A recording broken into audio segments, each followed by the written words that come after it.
Hello, Zazerlites, and welcome back to our Satisfactory Let's Play. This will be, I believe, episode 30, so we're getting up there in number. Before we get started here, let me just show you that we actually got our nuclear pasta done, and this should be done probably by the end of next episode, so we should be able, by the end of next episode, to get our Employee of the Planet going on. And the reason for that, though, is these cables. We are making more than enough cables for our production in here, but we're stealing from that production to make this. And then to make it worse, everything we have to pull out to put in here uses cables. So we pull stuff out of here, throw it in here, so nothing's really backed up until recently. So we're finally getting going again, though, here at full speed making these. So it should be done soon. But our Employee of the Planet should come next episode, guess. And in this episode, we're still working on nuclear stuff, and we need to set up nitric acid, sorry. So we're going to get that done. So we're going to go upstairs here. I want to show you a little bit of what I did in between episodes. I know I'm not using the hypertubes anymore, and I'm just flying around, but it's just so much faster. It's this hover pack. You got to love this thing. But, so we are bringing... I went over to where we are making nitrogen gas, and set down another drone over there, so we're bringing it back here. So we got two drones here now, bringing nitric gas back. So that will meet our throughput for what we're going to need here. And then I expanded our nitrogen gas line, so we added another 600 line of nitrogen gas here. So we're just unpackaging more nitrogen gas is what we're doing. And we're running that down over here and taking it up. And then this line, we were only using a partial amount anyway for these fused modular frames. So we're cutting into that using we're only going to use 120 of this, so we're still not going to use that entire 600 line, but close. And we're running that down here, and we're taking that upstairs. So we're now using almost 1800, somewhere around 1680 or something like that a minute of nitrogen gas. So, and that should be really all we need. But that's coming up here. And this top outfeed right here is our partial nitrogen gas, and this is our full 600 line of nitrogen gas. And then we were bringing water up here anyway, and we were not using a full 600 line, so we only need 180 for our nitric acid. So we got our, we have more than enough 180 left over in this line to come up here. So everything just worked out pretty good, and then it was pretty easy just to bring it up here. So we're going to make our nitric acid here. And then we're going to package it and ship it up to our drone ports. Now, I've already set up the drone port and everything, and this is our iron plates here for our nitric acid. And I preloaded this with canisters. So, an interesting thing here, let me throw it on a packager, is that the nitric acid uses the metal canisters. So, packaged nitric acid, it uses these metal empty fluid tanks that's made from aluminum. Whereas the sulfuric acid uses the plastic ones. I think that's just a little odd. You'd think all the acid would be in the plastic containers, honestly. But, I don't know. I don't know if that's an oversight or if they did that on purpose. Who knows? But I'm going to speed up the part of the video where we lay this down. Set up the machines, so this will all be sped up. But before I get that started, there's one thing I wanted to show you guys. So in last episode, I hooked up this awesome sink over here. Hooked up the overflow splitter, and what I didn't do was hook power up to this awesome sink. So, because you know how I do, I overflow everything up here, so everything is overflowed. We overproduce a little bit of everything we need to make the overflow work out right, and it works great when you do it right. But because I didn't hook power up to this awesome sink, none of this all backed up, and none of these were producing rubber, which only cut off 200 rubber a minute from this line, but that 200 rubber a minute just slowed everything else down in our factory. And then it took me about an hour and a half to trace back where everything was going and why things weren't running at the right speeds. And finally I realized it was rubber, and I come up here and I'm trying to figure out why rubber isn't working, and then I get over here and I realize none of these are on and they're backed up for this, and then it all just because I forgot to run one little power line down from the ceiling to this machine. So it's very easy to screw things up in this system, and one little thing like that really does affect like a whole third of our factory down there, and will slow the production of everything else down. So it's really kind of even though it's overflow, it's kind of balanced too. So it's a weird sort of setup, and Honestly, this is getting big enough and complex enough that it's almost like tracing a circuit in a circuit board or something, trying to figure out what's wrong to get everything to run. So it's interesting though. And then there was one other instance. This wasn't on camera, but there was one other instance where I accidentally, when I was just clearing out something, deleting stuff, I accidentally just deleted a small little portion of the line, which led to me spending like an hour and a half figuring out why it happened and why that wasn't running. And then finally, I had to why the cooling units weren't being, or why the heat sinks weren't being made, but the cooling units eventually why they weren't being made because the heat sinks weren't being made. The heat sinks weren't being made because I accidentally deleted a line of aluminum casings, which I had to figure out why that was going on, and it just by the time you trace it all back to where it was going, and then find out why the aluminum casings were coming, so then I run all the way down that line to that one little just 2-inch section of screen belt that I accidentally deleted. So it's very easy to screw up a system like this too, by the way. But this laying down machines and everything, like I said, I'm going to fast forward all this, and I'll see you on the other side.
Okay, guys, here we are producing 180 nitric acid and packaging 180 nitric acid.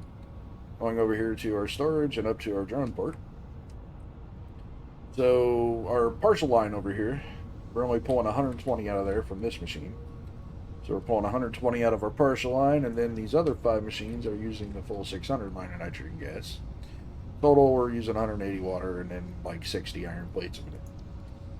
So all stuff we had in abundance. So it's all working out fine. Should be producing 180 nitric acid, going down here packaging 180 nitric acid. And it is 1-to-1, just like sulfuric acid. 1 nitric acid to 1 packaged nitric acid. Which is unfortunate, but it would be nice if you packaged more than, like 4-to-1 or 5-to-1. But it is what it is. So it's not a big deal for nitric acid, but for sulfuric acid, it's going to take a lot of drone ports to actually move all that. I hadn't thought that out correctly, but we'll do what we have to do. And there we are. So we'll let this build up. I'll have to put some more empties in here at some point once this starts filling up. But I'll do that off camera.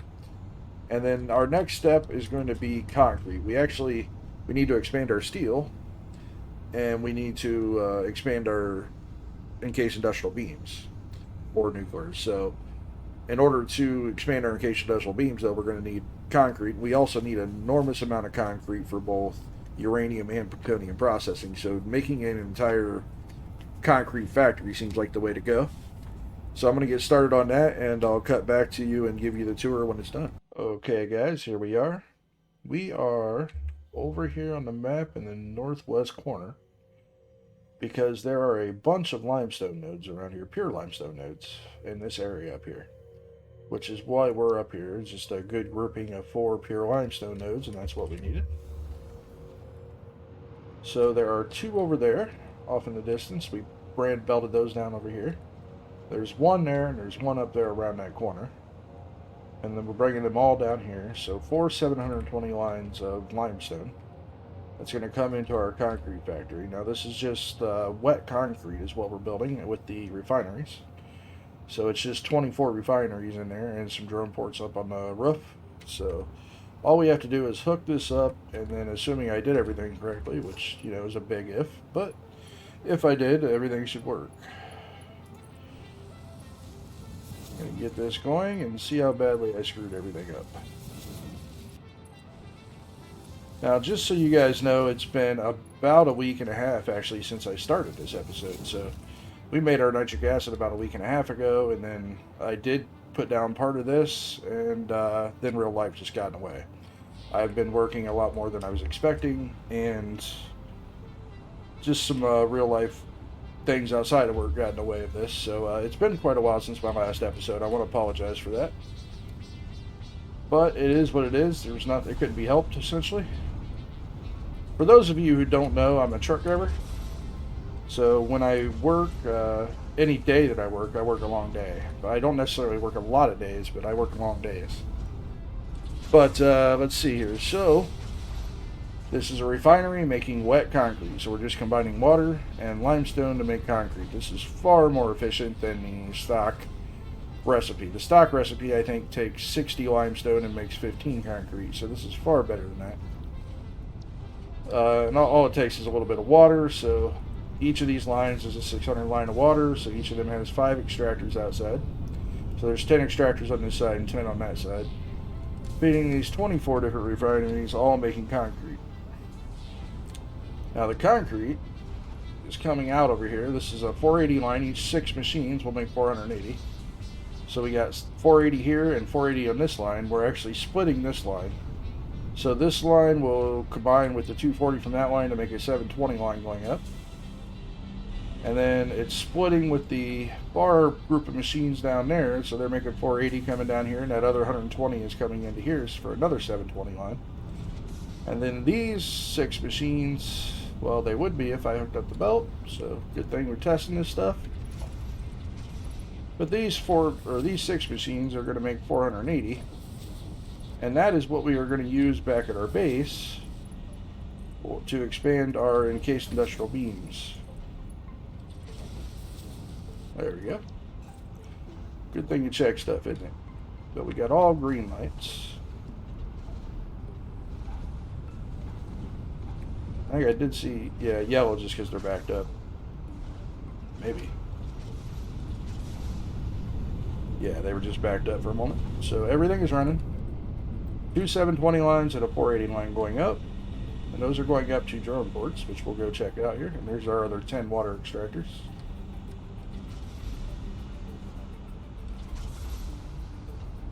I didn't bother putting a hypertube in here or anything. This is a pretty simple setup, honestly. Oops. There we go. And then just come up here to, well, 3 output drone ports and, of course, 1 for our batteries. So we got 3 outputs here, 2 720 and a 480. Just feeding into 3 different ports. And I name these, like this one's concrete supply for uranium. This one is concrete supply for the main base. And this one's concrete supply for plutonium. Now we actually need 1630 for plutonium, 630 for plutonium, 630 for uranium. And I think we only need 360 or 380 back at the base, something like that. So we're overproducing like we always do. Just always overproduce a little bit, that way you just don't have to worry about it. You could try to do everything, exactly, and some people do, I'm sure, but me, I'd just rather overproduce on the basic level so I don't have to worry about the upper level of it. But there we go. That's our concrete done, our nitric acid done. So off in that direction somewhere is steel, or everything we need for steel, coal and iron. So not too far away is where we'll be making more steel ingots so that we can make more steel beams, and then again we'll be drawing those back to the main plant too. So I'm going to get started on that, guys, and then when that's done I'll show you that as well. And that'll be our last step that we need for, well, we need to set up, actually I've already set up machines for the encased industrial beams, so that'll be the last step though to get everything we need to make the encased industrial beams. So that, and the encased industrial beams is the last step for that we need before nuclear, other than going around and gathering up all the uranium in the world. So that's what I'm going to go do now, and then when I get that done, again, I'll cut back and show you guys like I did the concrete. So I'll see you soon. Okay, guys, we're over here at our new steel factory. So just to give you the rundown, there are 3 pure iron nodes down at the bottom of this hill. There's like a ramp that runs all the way up here. So I bust 2 of those up here for iron. And over there on the other side, there's coal nodes, or pure coal nodes. So I bust those into that side of the building. And all we need to do here is hook these up and see if all this works and how badly I screwed things up. And this hypertube here goes back over to our circuit board factory, where we can hop in another hypertube that takes us back to the base. And I'll just show you where I'm at over here.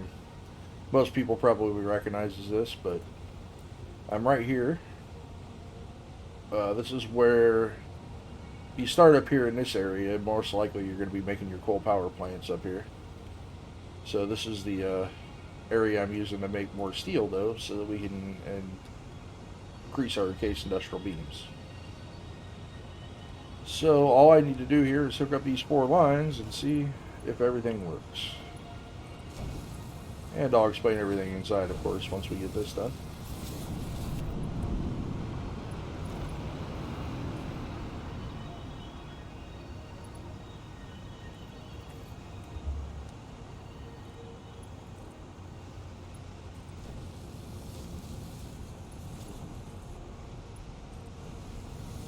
Okay, that's coal and iron coming in. Excuse me. Alright, so we've got, I'm not sure I can remember, I think 24 of these. 1, 2, 3, 4, 5, 6, 7, 8, no.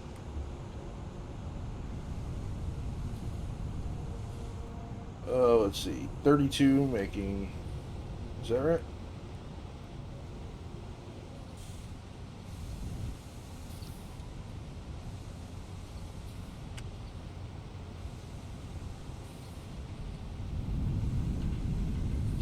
Yeah, I only needed 32 of these, and it looks like I made 64 of them.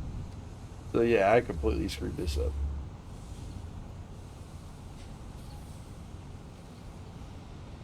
Oh, well, you know what? Who cares? The machines will still run. We'll still get our steel beams eventually. And once they're full, they'll just back up. So, and later in the future, if we need to expand steel anymore, we've already got the machines here. We just need to grab some more iron and some more coal. So that's how I'm going to look at it. I basically did twice the amount of work for no reason. But yeah, okay. So we got actually 32, even though we only needed, or we got 64, even though we only needed 32. Is that right?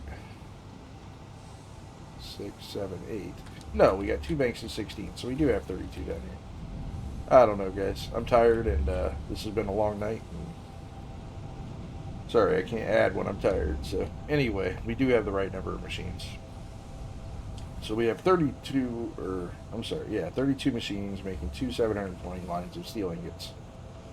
And I did want to point out that there is a more efficient way to make steel.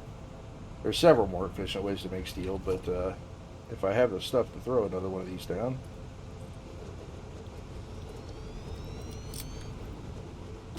Okay, this solid steel ingot uses iron ingots and coal to make steel ingots, and it's a much better ratio.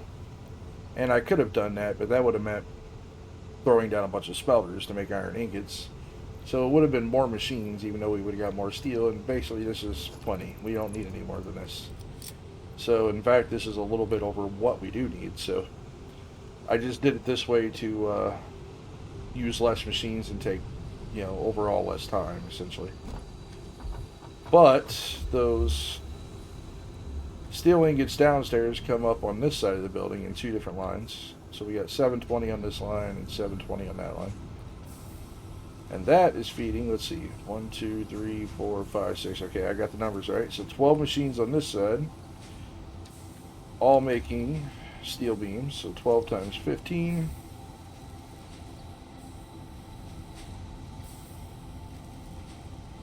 Since I'm so tired, I'm going to use the calculator.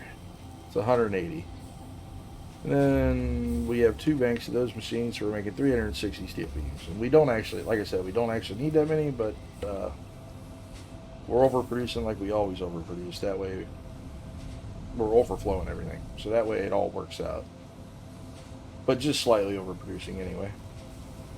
But all of those, they either come out that side, come out here in the middle, and come out that side down there. And they all merge here to go out to the drone port.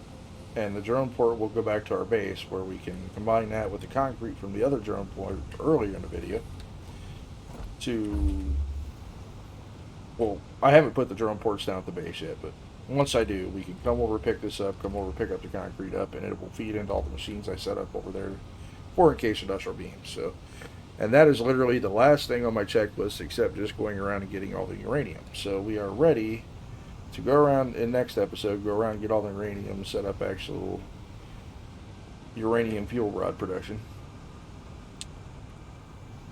So that is steel check.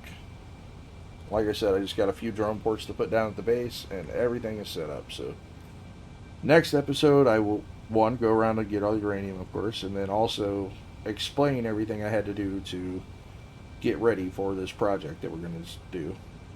And next episode, we'll also get our employee of the planet. So I just wanted to let you guys know where we are. And I know this is probably a shorter video than normal, since I cut most of this out, and I'm just doing all this sort of behind the scenes here. But it's been a long week, guys. I think I explained it earlier. It's been a week and a half since I produced a video, so I just want to get this stuff done, get it out, and get you guys another video. And I'm sorry it's taking so long. But that's where we're at, guys. I think I'm going to end the video here. And I will see you guys in the next video. So don't forget to like, subscribe, and all that good stuff. And have a nice day. Hey guys, before we end the episode, let's see how many people we can get to click that subscribe button. Right there in the middle of the screen where it's flashing. Hey, good job. There's one. And another. Hey, you guys are getting it. Alright, that's enough of that. I'm not greedy. I want to thank you guys for watching the episode, and I will see you in the next video.